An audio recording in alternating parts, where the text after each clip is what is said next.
লাখ টাকার এক কথা, ভালো করে মাখো তেল। টাকা দিলে টিকিট আছে, নইলে পক্কা। টাকা নেই, তাই নির্বাচনে লড়ার টিকিট পেলেন না আরামবাগের অপরূপা পোদ্দার। কারণ ইলেকশনে লড়তে গেলে তো টাকা লাগে, আমার কাছে সেগুলো ছিল না।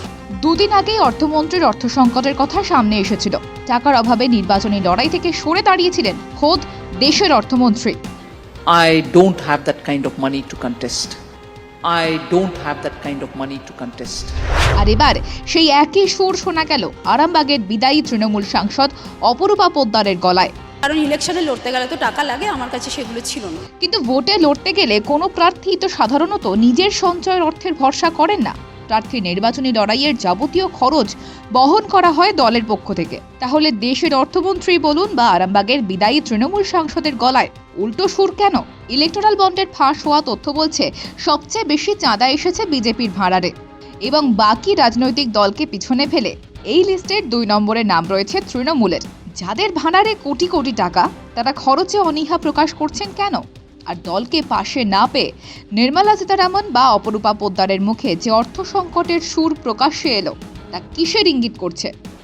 I don't have that kind of money to contest. কারণ ইলেকশনে লড়তে গেলে তো টাকা লাগে, আমার কাছে সেগুলো ছিল না। আরামবাগ থেকে গত 2 বারের সাংসদ হলেও এবারের লোকসভা ভোটে আর আরামবাগের থেকে অপরূপাকে প্রার্থী করেনি শাসক দল। তার বদলে আরামবাগের টিকিট এসেছে মিতালি বাগের কাছে। প্রসঙ্গত, গেলবার ভোটে কার্যত কান ঘেঁষে বিজেপির বিরুদ্ধে জিতেছেন অপরূপা। এইবারে তাকে প্রার্থী হিসেবে দাঁড় করালে আরামবাগ তৃণমূলের হাতছাড়া হতে পারত। সেই ভয়ে কি টিকিট দেওয়া হলো না অপরূপাকে? এই পরিস্থিতিতে নাম না করেই শ্রীরামপুরের লোকসভা কেন্দ্রের বিদায়ী সাংসদ ও বর্তমান প্রার্থী কল্যাণ বন্দ্যোপাধ্যায় এবং হুগলি থেকে রাজ্যের 2 মন্ত্রী স্নেহাশিস চক্রবর্তী এবং বেচারাম বান্নাকে নিশানা করলেন অপরূপা।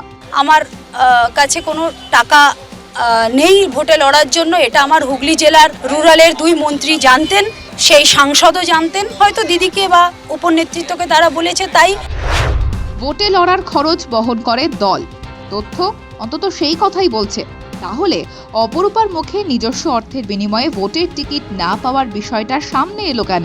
টাকা না দিলে টিকিট পাওয়া যাবে না, নির্বাচনের টিকিটেও তবে ব্যবসার ছক কষছে শাসক দল। নির্বাচনের আগে অপরূপার অর্থাভাবের সুর দলকেই আবার ব্যাকফায়ার করবে না তো? কি মনে হয় জানান কমেন্ট বক্সে। সঙ্গে দেখতে থাকুন বিজনেস প্রাইম নিউজ। জীবন হোক অর্থবহ।